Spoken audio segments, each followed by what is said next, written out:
자, 오늘 하나님의 말씀은 신약 성경 로마서 12장 1절부터 8절입니다. 신약 성경 로마서 12장 1절부터 8절입니다. 제가 여러분들을 위해 읽어드리겠습니다. 하나님의 말씀을 들으십시오. 그러므로 형제들아, 내가 하나님의 모든 자비하심으로 너희를 권하노니 너희 몸을 하나님이 기뻐하시는 거룩한 산 제물로 드리라. 이는 너희가 드릴 영적 예배니라. 너희는 이 세대를 본받지 말고 오직 마음을 새롭게 함으로 변화를 받아 하나님의 선하시고 기뻐하시고 온전하신 뜻이 무엇인지 분별하도록 하라. 내게 주신 은혜로 말미암아 너희 각 사람에게 말하노니 마땅히 생각할 그 이상의 생각을 품지 말고 오직 하나님께서 각 사람에게 나누어 주신 믿음의 분량대로 지혜롭게 하라. 우리가 한 몸에 많은 지체를 가졌으나 모든 지체가 같은 기능을 가진 것이 아니니 이와 같이 우리 많은 사람이 그리스도 안에서 한 몸이 되어 서로 지체가 되었느니라. 우리에게 주신 은혜대로 받은 은사가 각각 다르니 혹 예언이면 믿음의 분수대로, 혹 섬기는 일이면 섬기는 일로, 혹 가르치는 자면 가르치는 일로, 혹 위로하는 자면 위로하는 일로, 구제하는 자는 성실함으로, 다스리는 자는 부지런함으로, 긍휼을 베푸는 자는 즐거움으로 할 것이니라. 아멘.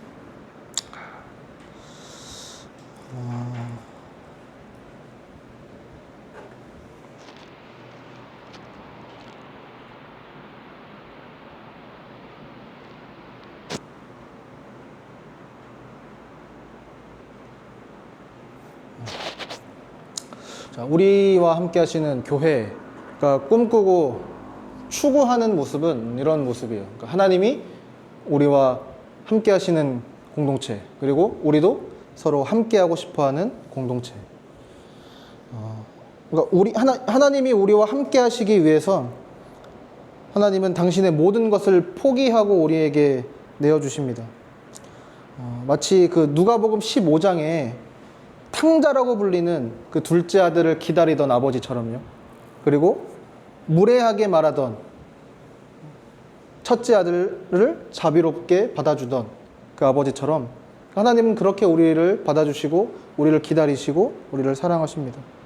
심지어 우리의 진정한 형이신 우리의 예수님은 우리를 하나님께 데려가기 위해 우리 곁으로 오셨어요.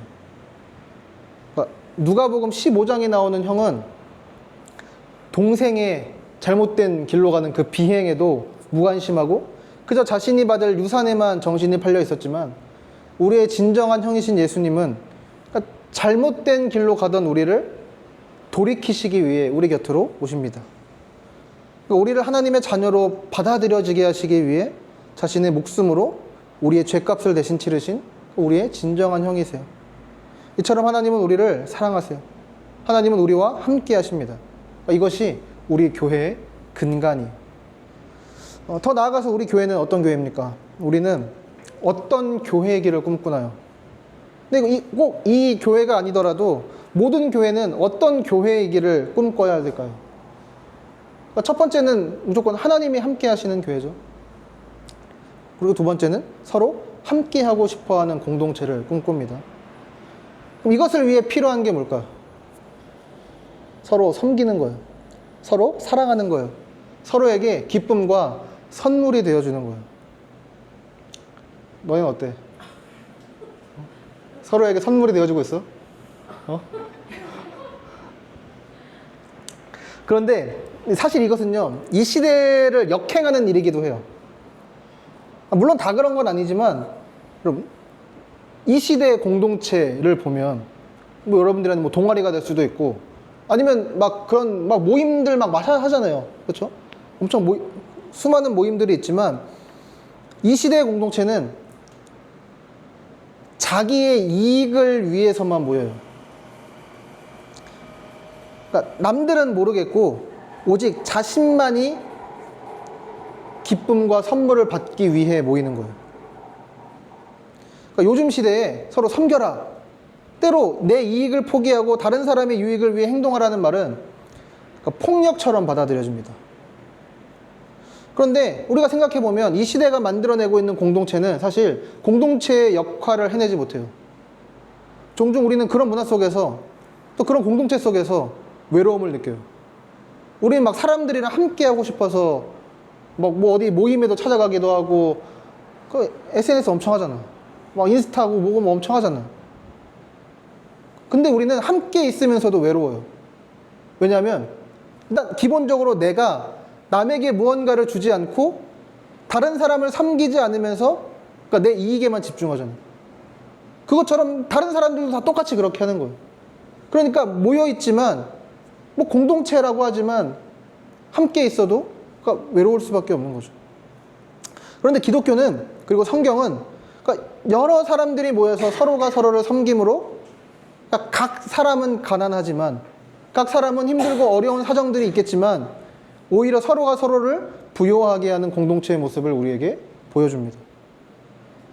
그러니까 진정으로 서로 함께하고 싶어하는 공동체의 그림을 우리에게 제시하는 거죠. 오늘 우리가 읽은 이 본문은 그러니까 서로 함께하고 싶어하는 공동체로 세워져 가기를 꿈꾸는 우리 교회에게 그리고 각자 공동체에 속해 있는 또 여러분에게 서로를 사랑하고 섬길 원동력을 심어줄 수 있는 본문이에요. 이 시간을 통해서 우리 교회가 그리고 여러분들이 또 속한 교회가 계속해서 서로 함께하고 싶어하는 그런 공동체로 세워져 가기를 또 그것을 소망하고 꿈꾸게 되기를 바랍니다. 오늘 먼저 본문을 한번 살펴봅시다. 1절을 같이 한번 읽어볼까요? 시작. 그러므로 형제들아 내가 하나님의 모든 자비하심으로 너희를 권하노니 너희 몸을 하나님이 기뻐하시는 거룩한 산 제물로 드리라. 이는 너희가 드릴 영적 예배니라. 바울은 이 로마의 교회를 향해 말해요. 너희 몸을 하나님이 기뻐하시는 거룩한 산 제물로 드리라. 바울은 지금 하나님을 기쁘시게 하는 그 제사에서 제물을 드리는, 그러니까 제물을 바치는 이미지를 사용해서 로마 교회한테 말하고 있는데, 여러분 근데 제사에서 제물을 바치려면 제물의 상태가 어때야 돼요? 죽어야 돼요. 그렇죠? 하지만 바울은 산 제물을 바치라고 말합니다. 그러니까 어떤 의미에서 산 제물은 살아있는 죽음이라고 할 수 있어요. 마치 따뜻한 아이스 아메리카노처럼, 그러니까 굉장히 모순적인 말인 거죠. 근데 이게 무슨 뜻이냐면, 그러니까 하나님의 뜻에 자신의 전부를 내맡기라는 거예요. 그럼 메시지 성경 아시죠? 메시지 성경에 보면 이 구절을 이렇게 번역해요. 여러분의 매일의 삶, 그러니까 일상의 삶, 자고 먹고 일하고 노는 모든 삶을 하나님께 헌물로 드리십시오. 그러니까 우리 삶의 매 시간, 매 순간 나의 의, 나의 뜻, 나의 계획이 아닌 하나님께, 하나님의 뜻에 맡기고 순종하라는 것입니다. 이것은 내가 선택한 대로 살 권리가 있다라는 생각을 죽이는 거예요. 나는 내가 원하는 대로 살 권리가 있다라는 생각을 죽이는 것입니다. 그리고 그 방식이 아니라 성경의 방식을 택하는 거예요. 내 삶이 나의 것이 아니고 하나님의 것임을 인정하고 받아들이는 거예요. 이것을 예수님은 자기를 부인하고 날마다 제 십자가를 지고 그러니까 예수님을 따르는 삶이라고 말씀하신 거죠.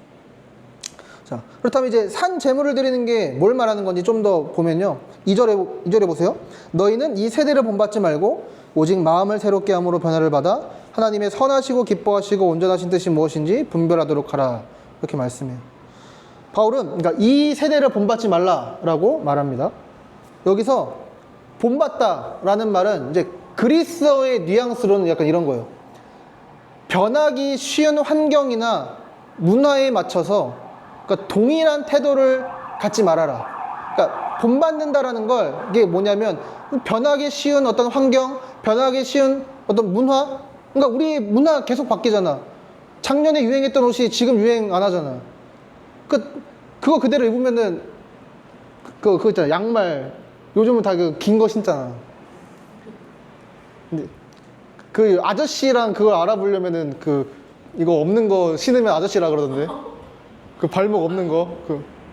옛날에는 그거 신어야 젊은이였잖아. 그런 것처럼 문화는 계속 바뀐단 말이에요. 그러니까 그런 문화에 맞춰서 내가 동일한 태도를 갖는 것을 본받는다라고 말하는 건데 바울은 그거 하지 말라는 거예요. 이 구절을 이 팀켈러 목사님 이렇게 설명합니다. 바울은 세상을 특징짓는 사고와 감정, 행위와 방식들을 거부하고 하나님의 뜻을 따르는 것을 자신의 삶과 모습으로 받아들이라고 한다. 더 쉽게, 그러니까 메시지 성경이 이렇게 번역해요. 문화에 너무 잘 순응하여 아무 생각 없이 동화되어 버리는 일이 없도록 하십시오. 대신에 여러분은 하나님께 시선을 고정하십시오. 그러면 속에서부터 변화가 일어날 것입니다. 그분께서 여러분에게 바라시는 것을 흔쾌히 인정하고 조금도 머뭇거리지 말고 거기에 응하십시오. 여러분을 둘러싸고 있는 문화는 늘 여러분을 미숙한 수준으로 끌어낮추려고 하지만 하나님께서는 언제나 여러분에게서 최선의 것을 이끌어내시고 여러분 안에 멋진 성숙을 길러주십니다. 자, 그러니까 산 제물을 드리는 것, 즉 하나님께 내 삶을 다 드리는 것은 그러니까 이 시대의 목소리, 이 세상의 문화를 따르거나 순응하지 않는 거예요. 그러면 우리는 어떻게 이 세상의 문화와 목소리에 따르지 않을 수 있을까요? 3절에 보세요. 내게 주신 은혜로 말미암아 너희 각 사람에게 말하노니 마땅히 생각할 그 이상의 생각을 품지 말고 오직 하나님께서 각 사람에게 나누어 주신 믿음의 분량대로 지혜롭게 생각하라. 이렇게 말씀합니다. 그러니까 3절을 간략하게 얘기하자면 우리 자신이 어떤 존재인지 정확하게 이해한 다음에 마땅히 생각할 분량을 넘어서는 그런 잘못된 생각을 하지 말고 우리에게 주신 믿음의 분량대로 지혜롭게 생각하라는 거예요. 근데 여기서 우리가 주목해야 될 게 뭐냐면 여기도 표시되어 있죠. 믿음의 분량이에요. 여기서 분량은 그러니까 그리스어로 메트론이라는 단어인데 여기 이게 이렇게 미터의 어원이에요. 근데 여기서 이 분량은 그러니까 우리 분량하면 어떤 양을 생각하잖아요. 많고 적고. 근데 그게 아니라 기준을 의미해요. 그래서 3절을 좀 더 정확하게 번역하면 그러니까 각 사람에게 나누어 주신 믿음의 기준대로 지혜롭게 생각하라는 거예요. 그럼 우리가 생각해야 될 믿음의 기준은 무엇일까요? 복음이에요, 복음. 우리가 복음대로 생각한다면 지혜로울 수 있다는 거예요. 우리가 복음대로 생각할 때 이 세대를 본받지 않을 수 있다는 거예요. 그러니까 우리가 복음의 기준에 마땅히 생각할 때 그러니까 이 세대의 문화가 우리에게 무엇을 시키고 요구하는지 우리가 분별해낼 수 있다는 거죠. 자, 여러분 복음은 소식이에요, 소식. 근데 이 복음에는 두 가지 소식이 있어요. 하나는 나쁜 소식이고 하나는 좋은 소식이에요. 근데 나쁜 소식은 이거예요. 우리는 타락한 죄인이다. 우리는 하나님의 진노와 저주를 받기에 합당한 죄인들이다 라는 거예요. 기독교에서 죄는 단순히 나쁜 행동이 아니에요. 기독교에서 말하는 죄는 뭐냐면 하나님과의 관계를 깨뜨리는 모든 거예요. 특히 우리의 어떤 마음. 그런 의미에서 저와 여러분 우리는 얼마나 자기중심적인가요? 우리 모든 것을 생각할 때 나 중심으로 생각하잖아요. 우리는 얼마나 이기적인가요? 우리는 하나님을 그저 이용해 먹으려고만 하지 않았습니까? 매일매일 하나님의 뜻보다 내 생각을 따르며 하나님께 반역하지 않았나요? 복음은 우리에게 말해주는 거예요. 그러니까 그래서 우리 모두가 죄인이라고. 하나님의 진노와 저주를 받기에 매우 마땅하다고. 근데 복음은 이런 나쁜 소식만 전해주지 않아요. 복음은 좋은 소식을 전해주는데 좋은 소식은 이거예요. 하지만 우리는 우리가 감히 바라거나 상상하는 것 이상으로 용납받았고 사랑받는다라는 거예요. 그러니까 하나님의 아들 예수 그리스도가 우리가 마땅히 받아야 될 하나님의 진노와 저주를 대신 받으셨고 우리는 그로 인해서 우리의 어떠함, 우리의 자격이나 조건과 상관없이 하나님 보시기에 더없이 소중하고 귀중한 존재로 받아들여져요. 하나님은 저와 여러분을 예수님을 보듯이 보세요. 하나님이 우리를 생각할 때 예수님을 생각하듯이 예수님처럼 우리를 생각하신다는 거예요. 내 사랑하는 아들이요 내가 기뻐하는 자라고 우리에게 말씀해 주신다는 거죠. 여러분 이게 그러니까 기독교의 복음이에요. 기독교의 복음, 이 두 가지 소식대로 생각하는 사람은 교만하지 않을 수 있어요. 왜? 내가 죄인이니까. 내가 하나님의 진노와 저주를 받기에 마땅한 죄인이니까. 근데 그러면서 동시에 우리는 그러니까 우리는 또 자신감을 가질 수 있어요. 그러니까 나쁜 소식만 가지고 있는 사람들은 나는 안 돼. 나는 쓰레기야. 이렇게만 생각하지만 좋은 소식까지 가지고 있는 사람들은 어때요? 그럼에도 불구하고 나는 하나님께 받아들여지고 사랑받는 존귀한 존재야. 그러니까 우리는 겸손하면서도 그러니까 자신감을 가질 수 있는 거죠. 복음대로, 복음을 기준으로 생각하는 사람들은 어떻게 하냐면요, 이 시대가, 그리고 이 세대가 세운 이 공동체의 기준이 얼마나 이기적이고 자기중심적인지 알게 돼. 그러니까 이 시대, 지금 어떻게 이 세상의 공동체가 이루어지고 있는지, 구성되고 있는지, 이게 얼마나 죄의 영향력 아래 세워진 것인지, 그러니까 분별하게 되는 거죠.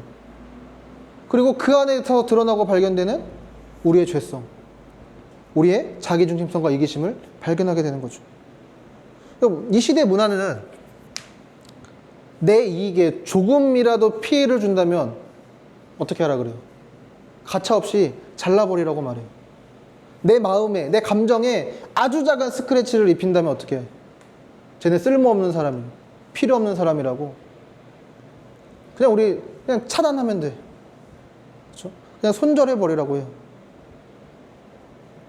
그렇게 우리가 그것 때문에 손절한 사람들, 차단한 카톡방, 잘라버린 공동체가 얼마나 많이 있냐는 거죠.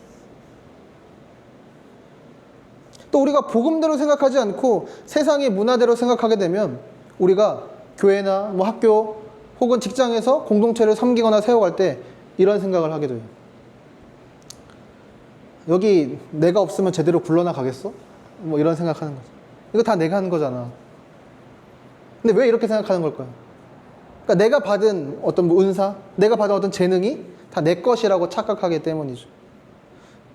그리고 이 복음의 나쁜 소식을 마음으로 받아들이지 않은 거죠. 그럼 원래 우리가 받아야 될 것은 무엇이었습니까? 하나님의 진노와 저주뿐이었죠. 하지만 하나님이 내게 선물로 주신 무언가를 그냥 내 거라고 착각하고 있었던 거예요. 그러니까 복음의 나쁜 소식을 내 마음에 새기지 않으니까, 그 기준대로 생각하지 않으니까 우리는 교만해지는 거죠. 우리는 이거 다 내가 한 거 아니야? 하면서 공동체를 와해시키고 깨트리는 거예요. 반대로 복음의 좋은 소식을 마음에 받아들이지 못한 사람들은 이렇게 생각해요. 나는 아무것도 아니야. 나는 쓸모없는 존재야. 여기서 나는 아무것도 할 수 없어. 그런 것. 그렇게 공동체로부터 스스로를 단절시키기도 하는 거예요. 하지만 에베소서 2장 10절은 이렇게 말씀합니다. 우리 같이 한번 읽어볼까요? 우리는 그가 만드신 바라 그리스도 예수 안에서 선한 일을 위하여 지으심을 받은 자니,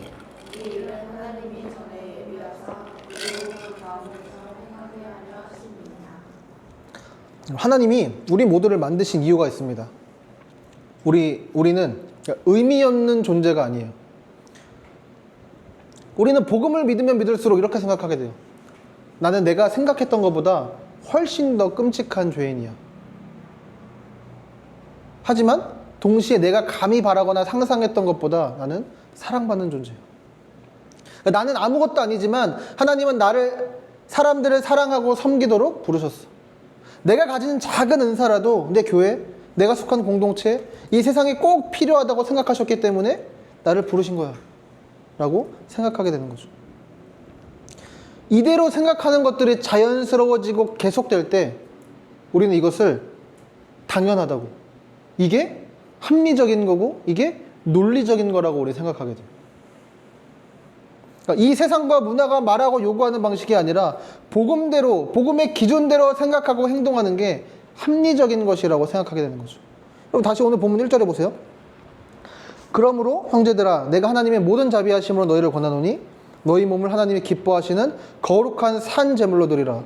이는 너희가 드릴 영적 예배니라. 마지막에는 이 너희가 드릴 영적 예배니라 라는 부분이 있죠. 여기서 영적이라고 번역된 단어는 그리스어로 로기켄이라는 단어인데, 이제 이게 여기서 이제 뭐 논리, 뭐 이성을 뜻하는 로직이 나왔대요. 그래서 어떤 영어 번역 성경은 그 킹 제임스 버전이었던 것 같은데 그것을 리저너블이라고 번역해요. 그러니까 이성적인, 합리적인. 그리고 예배라는 말은 우리가 예배하면 자꾸 어떤 종교 예식을 생각하지만, 그러니까 헌신, 드림을 가리키는 거예요. 그럼 잘 생각해보면 우리는 우리가 가치 있다고 생각하는 것에 이성적인 혹은 합리적인 헌신을 해요. 영적인 예배를 하는 거죠. 예를 들어서 내가 돈이 최고라고 생각해.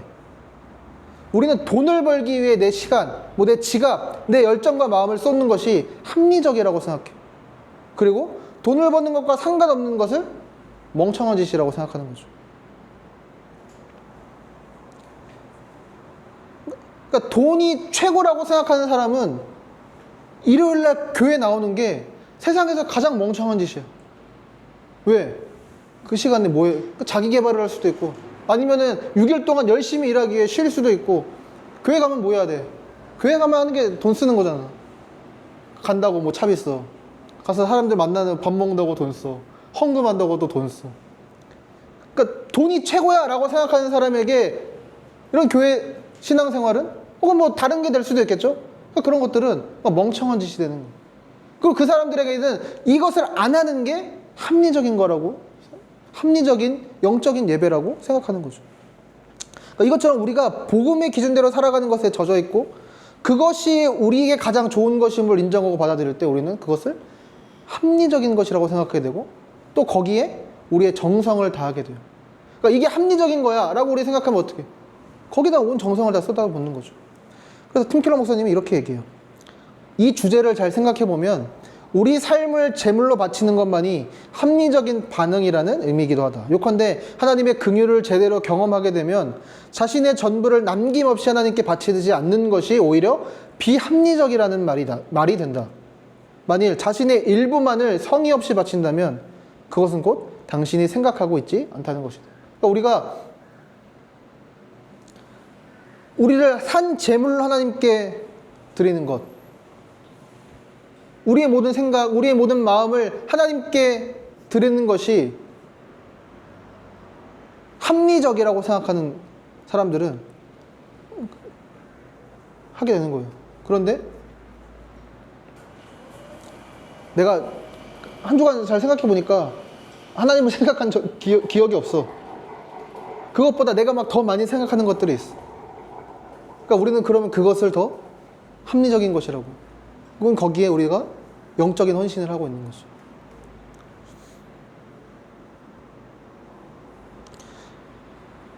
그러니까 복음을 경험하고 누린 사람들, 그래서 자신의 삶 전체를 하나님의 뜻에 맡기고 이 시대의 목소리보다 그러니까 복음대로 복음을 기준으로 생각하는 사람들은 그러니까 그 방식이 자연스럽고 합리적이고 이성적인 결정이라고 생각하게 돼요. 그리고 이런 마음을 가지고 있을 때 우리는 우리가 속한 공동체를 섬기고 사랑할 수 있게 되는 거죠. 그러니까 계속해서 서로 함께 하고 싶어지는 거예요. 자, 그러니까 이런 기준을, 이런 생각을 바탕으로 우리는 무엇을 해야 될까요? 우리는 서로가 이제 서로에게 선물이 되어야 합니다. 이 4절부터 8절을 우리 한 절씩 교독해 봅시다. 제가 먼저 읽을게요. 우리가 한 몸에 많은 지체를 가졌으나 모든 지체가 같은 기능을 가진 것이 아니니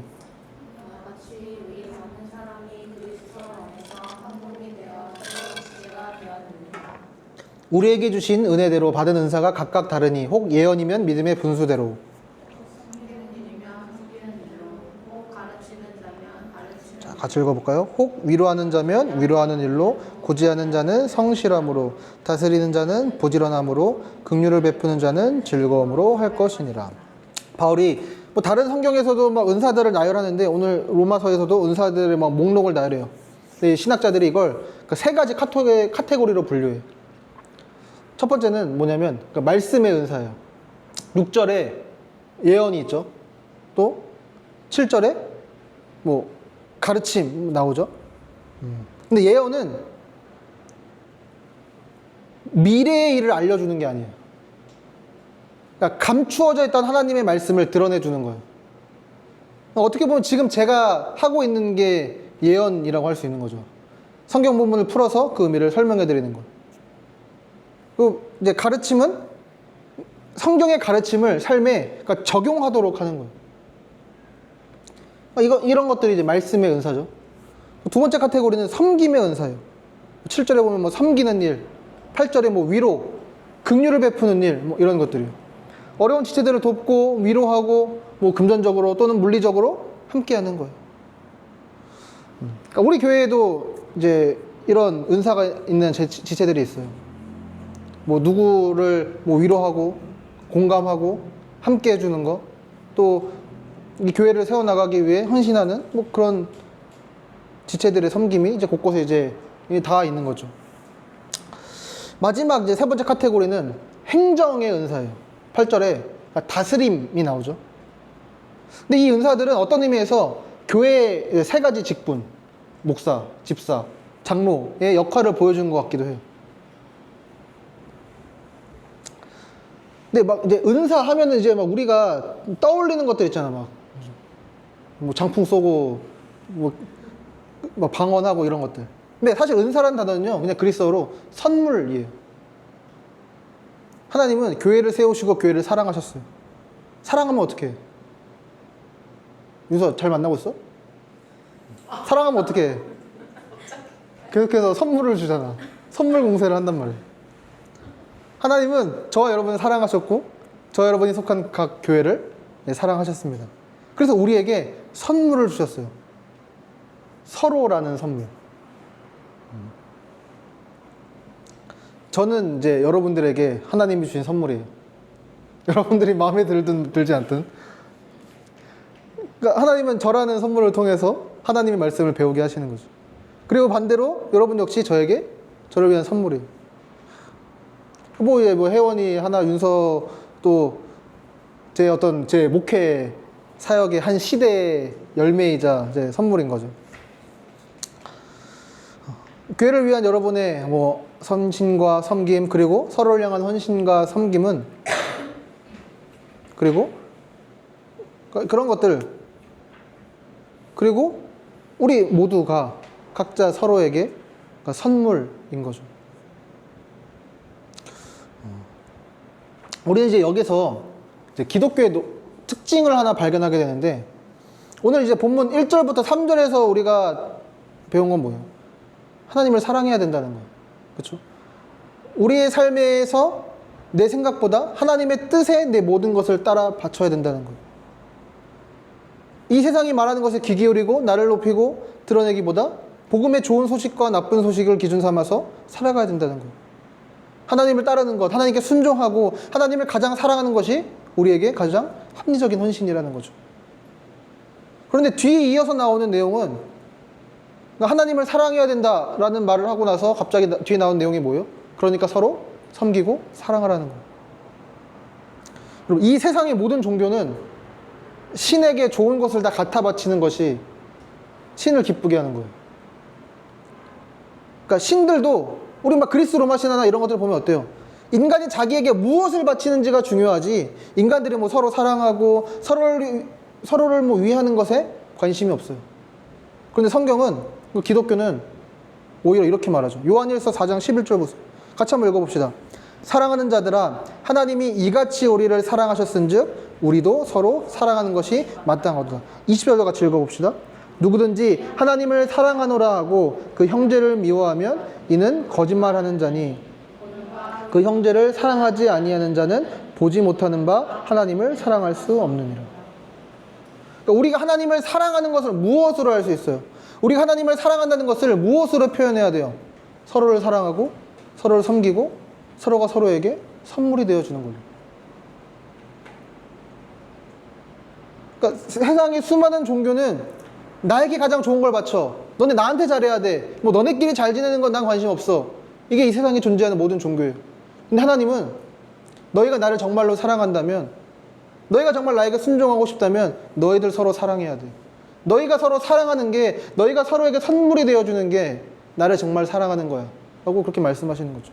로드니 스타크라는 사회학자가 있어요. 이 사람은 기독교인도 아닌데, 이 사람이 사회학자의 시선으로 기독교가 어떻게 그 1세기부터 4세기에 이렇게 기하급수적으로 폭발적으로 성장하게 됐는지를 이제 분석한 책이 있어요.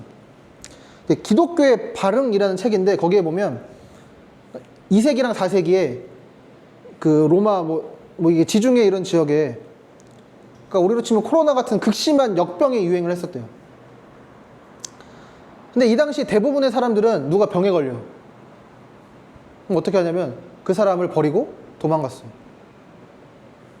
뭐 간호해 주지도 않고 그냥 도망가거나, 뭐 예를 들어 그 사람 죽었어. 그냥 시체도 처리 안 하고 그냥 가는 거야. 도망가는 거예요. 근데 이 당시에 기독교 설교자들은 병자들을 버리지 말고 그들을 간호하고 보살피고 섬기라고 사랑하라고 매주 그렇게 설교하는 거예요. 그들을 섬기는 게 하나님의 뜻이고 그것이 하나님을 향한 우리의 사랑의 표현이라고 계속 강조했던 거죠. 그래서 많은 그리스도인들이 온 로마 사람들은 막 도망치고 있을 때, 그리고 그 자리를 떠날 때 거기 남아서 이 병자들을 간호하고 함께 했다는 거죠. 근데 이제 그렇게 막 치료하고 섬기다 보면 뭐 어떤 사람들은 그 병에 걸려서 병이 옮아서 죽기도 하지만, 그러다 어떤 일이 생겨요? 면역이 생기는 사람들도 있는 거죠.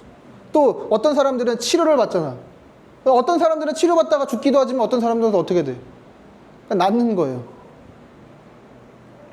우리가 그 코로나 거치면서 이제 경험했잖아. 아무리 우리가 조심한다고 뭐 도망 다닌다고 한들 안 걸려? 다 걸린단 말이죠. 피할 수 없어요. 또 도망간다고 해서 그 병이 자유로웠던 것도 아니에요. 그러니까 이 사람들이, 그리스도인들은 면역이 생기는 일이 생겨. 근데 이 사람들은 계속 도망 다니다가 옮아서, 그러니까 죽는 사람들이 점점 늘어나는 거예요. 이렇게 시간이 지나다 보니까 도망가고 피했던 집단은 계속 줄어들고, 그러니까 기독교인들과 그들이 섬겼던 무리의 생존율이 점점 올라갔다는 거예요. 그러면서 이제 기독교의 인구가 이제 폭등하게 됐다라는, 이제 그냥 정말 말 그대로 그냥 사회학자의 시선으로 분석을 하는 거죠. 근데 사랑이, 섬김이, 그러니까 서로에게 선물이 되어줌이 복음의 확장을 가져온 거죠. 이 당시에 황제도, 막 로마의 황제도 막 사람들이 막 다 죽어나가고 있으니까 막 서로 섬기고 도와주라고 말했대. 근데 내가 지금 죽게 생겼는데 그 황제의 명령이 무슨 소용이겠어? 그러니까 황제에게도, 이 백성들에게도 다른 사람을 섬기고 이들을 치료해야 된다는, 그러니까 명분이 이 사람들한테는 없는 거예요. 왜? 내가 왜 해야 되는데? 내가 죽게 생겼는데 왜 해야 되는데? 그러니까 없는 거죠. 그러니까 고대 시대의 종교들 역시도 무언가를 바치라고나 했지 서로를 사랑하라고 하지 않았으니까. 그래서 로드 스타크가 이렇게 말합니다. 기독교는 이런 시대적 분위기 속에서 자비가 중요한 미덕이며 자비로운 신이 인간에게도 자비로울 것을 요구한다고 가르쳤다. 하나님이 인류를 사랑하시기 때문에 기독교는 서로 사랑하지 않으면 하나님을 기쁘시게 하지 못한다는 이 원리는, 그러니까 완전히 새로운 무언가였다라고 말하는 거죠. 그러니까 우리는 서로 섬기는 것으로, 서로 사랑하고 서로에게 선물이 되어주는 것으로 하나님의 사랑을 드러냅니다. 이 서로를 향한 헌신은 그 자체로 우리를 산 제물이 되게 해요. 그리고 이 세상 속에서 외롭고 때로는 공포스러운 이 세상 속에서 사람들이 들어와서 쉴 수 있고 위로받을 수 있고 힘과 용기를 얻을 수 있는, 그러니까 세상에 새로운 대안을 제시할 수 있는 대안 공동체가 되는 거죠. 내 이익만을 쫓고 그저 그것을 위해 모이는 세상에서 교회는 서로의 유익을 추구하고 서로를 기쁘게 하는 헌신을 통해서도 진정으로 행복하고 오히려 모두가 다 부요해지는 경험을 누리게 할 수 있다는 거죠. 우리는 그러니까 이것을 위해 부름받았습니다. 서로를 섬기고 사랑하도록, 또 서로에게 선물이 되어주도록 부름받았어요. 그러니까 우리와 함께 하시는 교회의 성도들은 이 교회를, 또 여러분들은 또 여러분 각자의 공동체에서 또 서로에게 선물이 되어주셔야 됩니다. 여러분이 할 수 있는 것들, 여러분들이 해야 하는 것들을 하면서 교회를 세워가 주세요. 자, 그렇다면, 그러니까 뭐 이 세대를 본받지 않고, 그러니까 이 세대의 문화를 따르지 않고 하나님께 산 제물로 우리 자신을 드리는 것, 우리 삶 전체를 하나님께 드리는 것, 내 이익이 아니라 상대방의 이익을 추구하다가 내 인생 끝장나지 않고 오히려 더 영광과 기쁨이 되고 기꺼이 그리고 담대히 섬길 수 있게 하는, 그러니까 우리가 그것을 마땅히 할 수 있게 하는 용기와 원동력을 우리는 어디서 찾을 수 있을까요? 그러니까 저와 여러분이 어떻게 이 시대에 역행하면서 서로를 섬기고 사랑할 수 있을까요? 무엇이 우리로 하여금 이게 합리적인 거야, 이렇게 서로를 섬기는 게 마땅한 거야, 자연스러운 거야 라고 할 수 있게 하는 그 동기가 우리에게 어디서 찾을 수 있을까요? 그럼 다시 1절로 가볼까요? 처음으로 보세요. 그러므로 형제들아 내가 하나님의 모든 자비하심으로 너희를 권하노니. 우리의 섬김과 사랑의 동기는 우리를 향한 하나님의 자비와 사랑이에요. 많은 사람들이 하나님의 자비와 사랑이 아닌 두려움으로 신앙생활을 해요. 순종하지 않으면 벌 받을까 봐. 뭐 기도에 참여하지 않으면 벌 받을까 봐. 예수님을 믿지 않으면 지옥 갈까 봐 순종하는 거죠. 근데 이런 두려움이 우리의 동기가 되잖아요. 그러면 우리는 금방 지쳐요. 순종은 점점 무거운 짐이 되는 거예요. 그리고 내가 생각했을 때 순종했는데 어려운 일이 찾아오면 어떻게 돼요? 분노하는 거죠. 우리는 때로는 내가 잘 순종할 때는 교만해져서 막 누군가를 정죄하면서 분노해요. 내가 이렇게 헌신하는데 쟤는 백윤서 맨날 자다가 늦게 와가지고 한단 말이지. 아니면 때로는 초라한 내 불순종 때문에 더 큰 두려움이 휩싸이는 거야. 나 이거 예배 빠졌는데, 나 오늘 늦었는데 하나님이 나 치시면 어떡하지? 그러면서 분노하게 되는 거죠. 그러니까 지옥에 안 가고 싶어서 신앙생활 하는데 그 삶에 하나님은 없고 진짜 거기가 지옥이 되는 거예요. 바울은 하나님의 자비, 우리를 향한 하나님의 사랑이 우리의 원동력이 되어야 된다고 말해요. 교회든 학교든 직장이든 우리 내 맘이 안 들고 나 힘들게 하는 사람들 있잖아요. 근데 우리가 그런 사람들을 섬기고 사랑할 용기와 동기를 우리는 어디서 끌어와야 되냐는 거죠. 그러니까 전혀 그럴 필요가 없었음에도 오히려 우리를 향해서 진노와 저주를 퍼붓는 게 마땅한데도 우리를 사랑하셨던, 우리에게 자비를 베푸셨던, 그러니까 하나님의 사랑에서 우리는 그 동기와 용기를 끌어와야 된다는 거예요. 우리 그 사랑을 어디서 발견할 수 있습니까? 예수님이 우리 대신 달리셨던 십자가에서 발견할 수 있는 거죠. 바울은 우리에게 너희 몸을 하나님이 기뻐하시는 산 제물로 드리라고 말해요. 근데 J.D. 그리어라는 이제 미국의 목회자가 이렇게 이 구절을 이렇게 설명하더라고요. 산 제물의 문제점이 뭐냐면 계속 빠져나오려고 한다는 거예요. 그래서 산 제물은 매일 우리의 삶을 다시 내려놓는 것을 의미한다. 그러니까 내가 살아있으니까 묶여있어. 그럼 어떻게? 자꾸 빠져나온다는 거예요. 우리는 매번 실패하고 매번 다시 하나님께 순종하려고 부족하고 연약하지만 그러니까 우리에게 필요한 건요, 실패해도 돼. 그냥 그 작은 마음이면 돼요. 하나님이 우리에게 원하시는 건 그냥 그 작은 거예요. 그러니까 우리에게 요구하시는 건 이런 산 제물이에요. 하지만 하나님은 예수님에게 진짜 제물을 요구하세요. 예수님은 정말 우리를 위한 제물이 되셨어요. 그러니까 예수님은 정말, 하나님이 정말 예수님에게 죽음을 요구하셨다는 거죠. 베드로전서 1장 18절에 이렇게 말씀합니다. 너희가 알거니와 너희 조상이 물려준 헛된 행실에서 대속함을 받은 것은 은이나 금같이 없어질 것으로 된 것이 아니요. 그러니까 우리가 매번 실패하지만 그럼에도 우리 몸을 산 제물로 드릴 수 있는 이유가 뭐예요? 그러니까 사실 영원히 죽어야 되는 건 우리인데, 그런 우리 대신 죽으신, 정말로 죽음의 제물이 되신 예수 그리스도의 사랑 덕분이라는 거예요.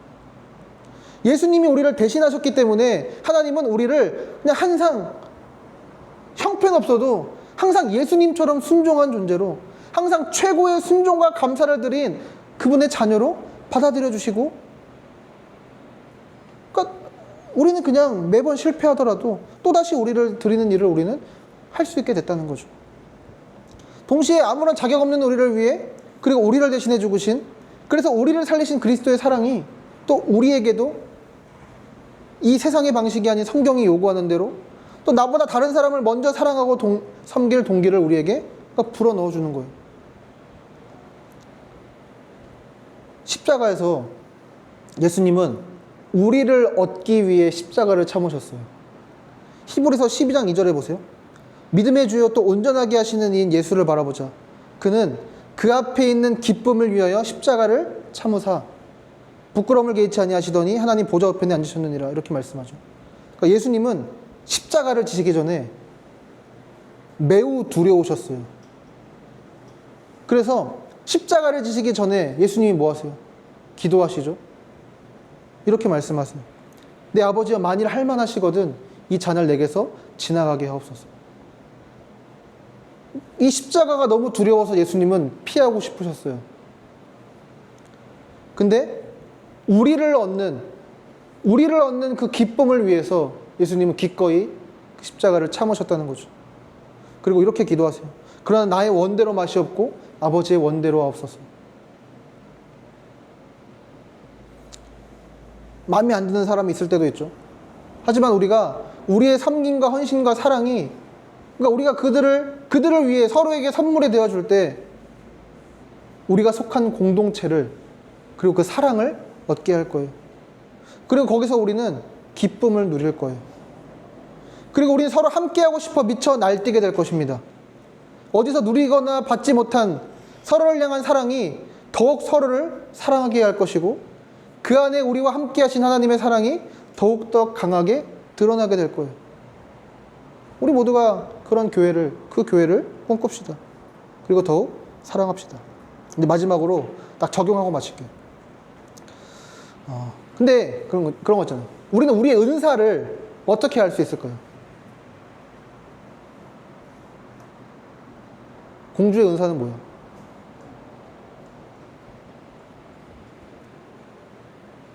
이제 두 가지인데, 하나는 스스로 진단해 보는 거예요. 그러니까 여러분들의 마음을 살펴보세요. 근데 내가 뭘 잘하지? 이거 말고 어떤 걸 생각해 보냐면, 여러분들이 교회를 생각할 때 여러분의 눈에 보이는 그 문제점들 있죠. 답답한 거 있지. 그게 여러분의 은사예요. 예를 들어서 이런 거예요. 그러니까 나는 정리가 안 돼. 뭘 해도 정리가 안 돼. 막 나에게 막 지저분한 건 나의 눈에 전혀 보이지가 않아. 근데 조금만 그래도 못 견디는 사람들이 있어. 그렇죠? 은사야. 그 사람은 그거 해야 돼. 근데 내가 이제 찬양을 못 한단 말이야. 자꾸 음을 못 잡아. 이게 내가 기타를 치고 있는데 첫 음을 못 잡아, 내가. 근데 내가 뭐 찬양을 잘하든 못하든 그런 거 아무 상관없는 사람들이 있어. 근데 그걸 못 견디는 사람들 있잖아. 어떻게 찬양 인도자가 앞에서 저렇게 뭐가 그 사람의 은사예요? 찬양해야 돼, 그 사람은. 그러니까 여러분의 마음을 살펴보세요. 교회에 딱 봤는데 그 마음에 안 드는 게 있어. 나를 막 불편하게 하는 게 있어. 그게 하나님이 나에게 주신 은사일 수 있다는 거죠. 두 번째는 일단 경험해 보는 거예요. 그러니까 대체로 내가 무언가를 섬기기 전에는 나에게 어떤 은사가 있는지 몰라. 원래 내 꿈이 뭐였는 줄 알아? 난 찬양 인도자가 꿈이었어. 이 기타가 그래서 얼마 주고 산 기타인 줄 알아? 이거 150만 원짜리. 10년 전에